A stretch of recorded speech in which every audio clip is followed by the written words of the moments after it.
It's no doubt that climbing holds are super expensive, but can you make it cheaper yourself? In this video, we're gonna make this hold nice, quality, beautiful climbing hold for as cheap as possible while maintaining that professional quality.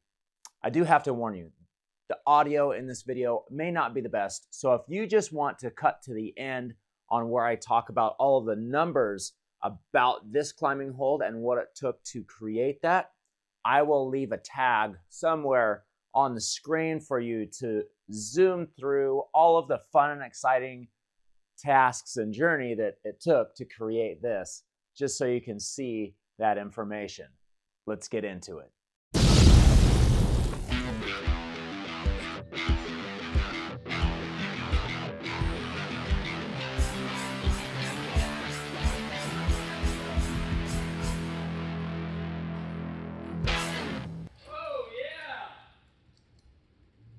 Wow. So this week's video, I've already talked about it, but the goal is to get this professional grade climbing hold as cheap as possible.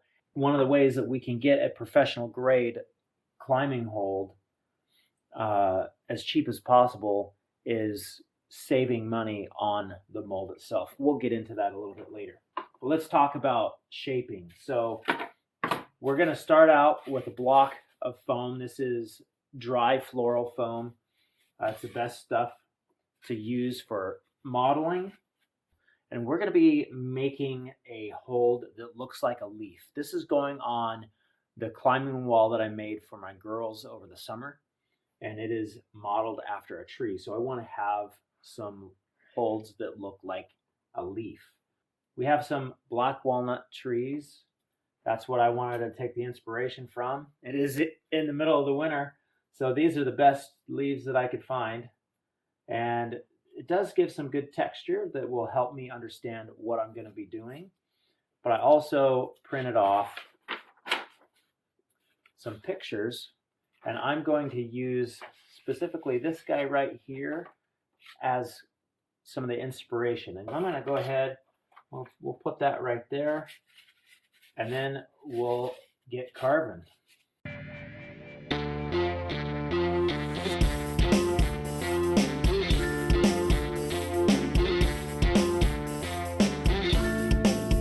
You want to make sure that this is nice and smooth and you don't have any unwanted ridges like right here.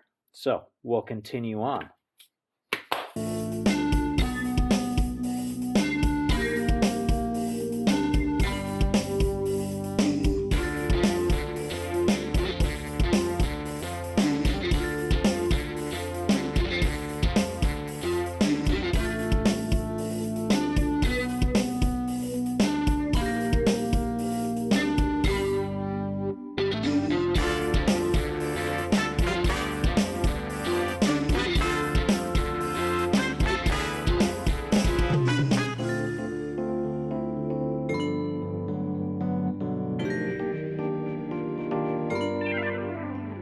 Let's get some opinions on what this model looks like.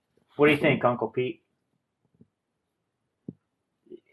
Yeah, it's a leaf. Okay, you don't understand. Let's go ask the girls. Let's see what their reactions are. What do you guys think? It's perfect. It is perfect. Yeah. That is perfect.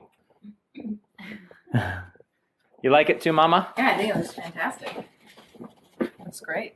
Now that we have approval that this is going to work, let's go ahead and set this to the side, and we got to clean up this mess.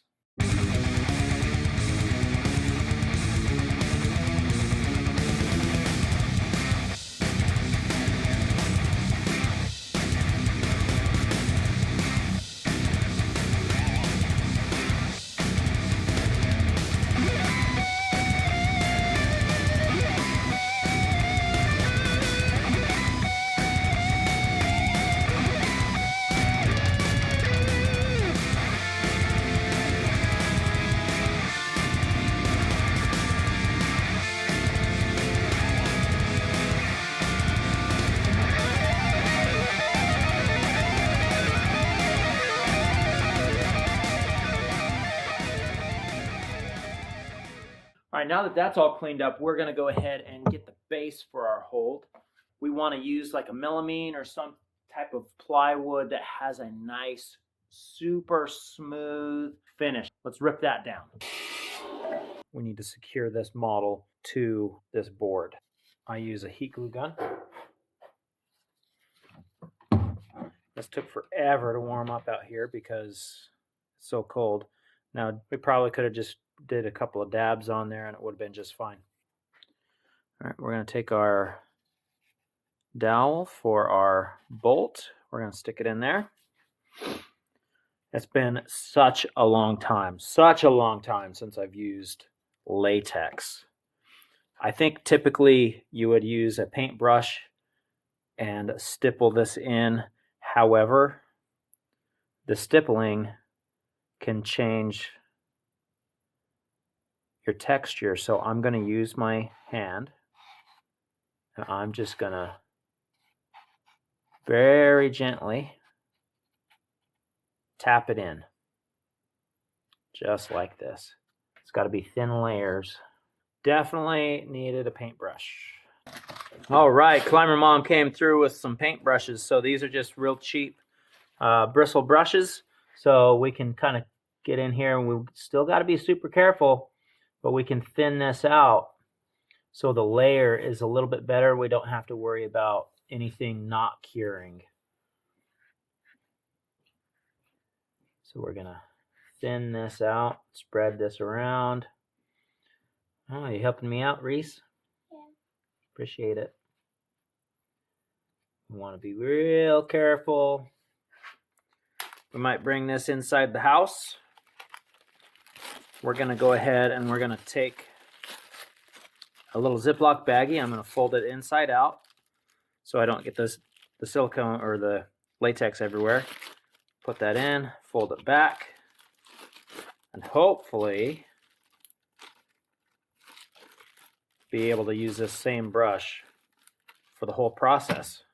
Normally, I would do a silicone block mold, but we are trying to make this as economical as possible, so we are going to do a latex mold. This is a brush-on latex mold, and it took way longer than I anticipated.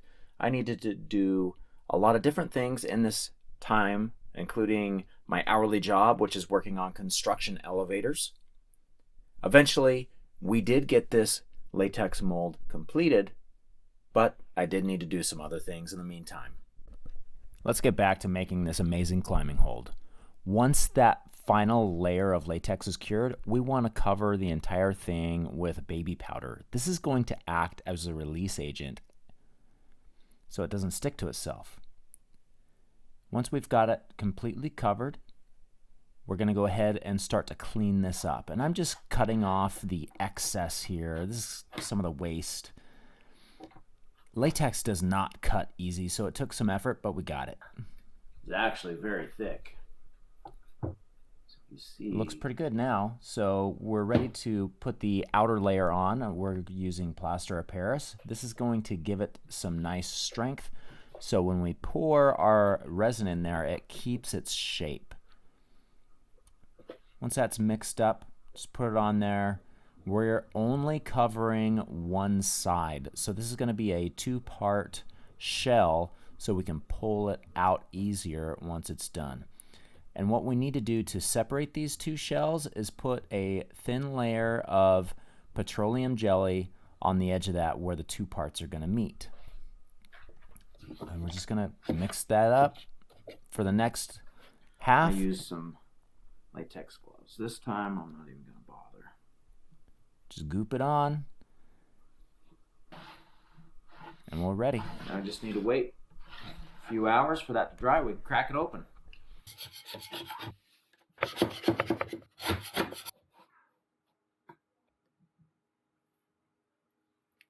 All right, there's that one.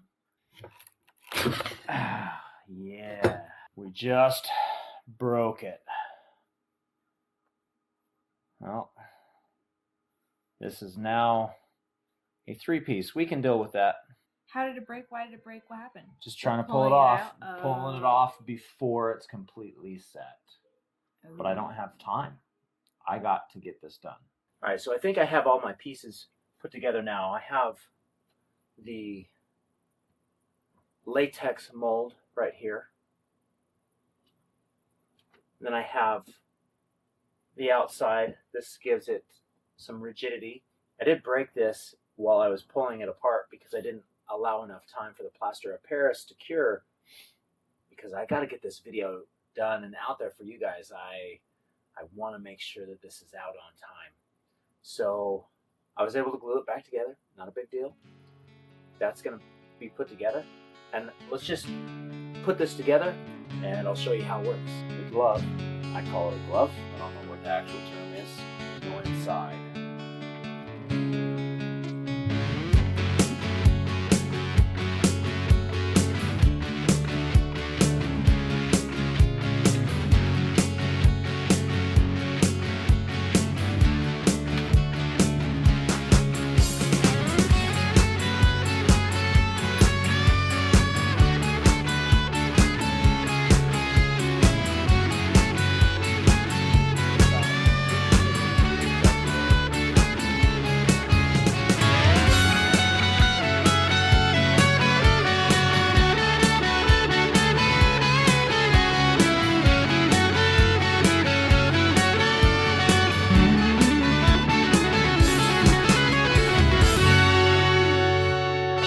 So to help that air escape, I'm going to pour thin, high.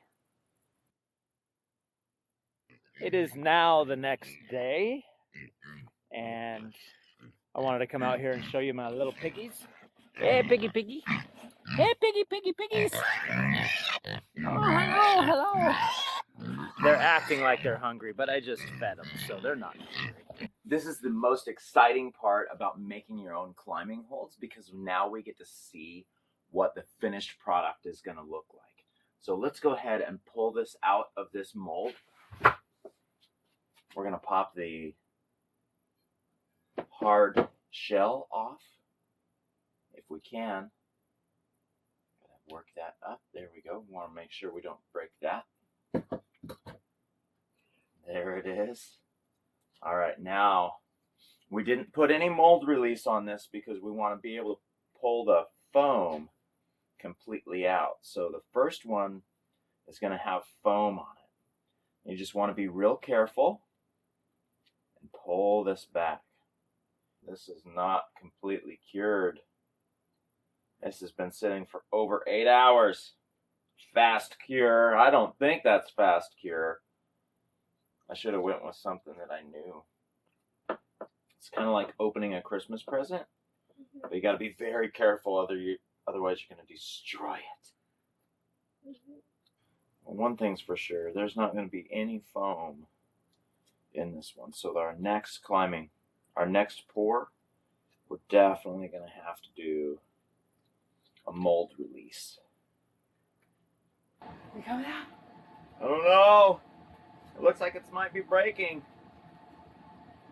The mold? Yeah. Yep, we got a little bit of a cut right there. Oh, but it made it. You made it. Look at that. So was it worth making this climbing hold? Did we save any money? Or should we have bought something that would have worked? Let's go over all of the costs on what it took to make this specific climbing hold right here. The mold that we used on this was a latex mold. Now, if I were to do it again, I would probably do a silicone block mold because it is a lot easier. But we did latex because we were trying to save as much money as possible, and I think we accomplished that. The bottle of latex that we used on this cost $15. We used 2/3 of that bottle, so $10 worth of latex for this mold. We also needed to create a support for that, and we used plaster of Paris. The plaster that we used for this cost me $10 for that box. We used half of it, which comes down to $5. Now you need to factor in the model for your mold cost. The model cost us $3. So that brings us up to $18 for that. We can get about 20 holds out of that model. That's the lifespan that I try to put on these. Now, sometimes you can get less than that, sometimes you can get a lot more than that, but I always try to factor in 20 holds per mold. So divide 18 by 20, you get 90 cents. So for that mold, it costs us 90 cents per climbing hold. Now let's get into the resin. The resin is where the bulk of our money is going to be at for each climbing hold. Okay, the resin that we used for this, I honestly don't know if I would use it again. This stuff, it's been less than 24 hours and it honestly hasn't set up quite perfect yet. So I don't know. Look down in the description. I will tell you whether I recommend this or not if you're on a budget. If I do it again, I'm going to use some different stuff. So I'll give you both of those costs. The resin that we used for this specific climbing hold, we got it on sale and it cost us $8.50 per climbing hold. Now, the stuff that I would recommend using, something more like something that's easy to get, Smooth On 320, Alumilite Amazing White, and there's some other stuff that I want to try out. Maybe I need to make a future video about just resins and trying out different resins and see which one I like. Resins, of course, that are easy to get. Yeah, easy for you guys to get too, and you don't have to buy it in a massive bulk. So that cost for, let's say, a gallon of that stuff, it's going to cost you almost $15, just under $15 per climbing hold, just in resin. All right, you got your washer, about 20 cents for the washer. And then you have your miscellaneous things, the release agent, gloves, paper towels, mixing containers, and tooling. I'm just going to give a dollar amount, just $1 per climbing hold for that. That brings up the total cost for this specific climbing hold, this one, just in materials, not counting our time, not counting the knowledge, the effort that it takes to put into this. It cost us $10.60 for this one. If we were to use a nicer resin that I know would work great, it would cost us about $17, $17.50, somewhere in there. So is it worth making your own hold? I would say that this hold would probably retail for around $15 to $20. So we're right in that area where I could just buy this. However, I'm going to say that I would totally make this because it's exactly what I want. I wanted a leaf climbing hold that looks just like this, that's really smooth on top and easy to climb on, yet gives it that aesthetic that I wanted to create. And I just don't see that out there. There may be leaf climbing holds, but not quite like this. So is it right for you to DIY your own climbing holds, or should you just buy them? I would love to see what you think. Comment down below. I really enjoyed making this video for you guys. Like, share, subscribe, and I will see you next time right here on Climber Dad. Yeah!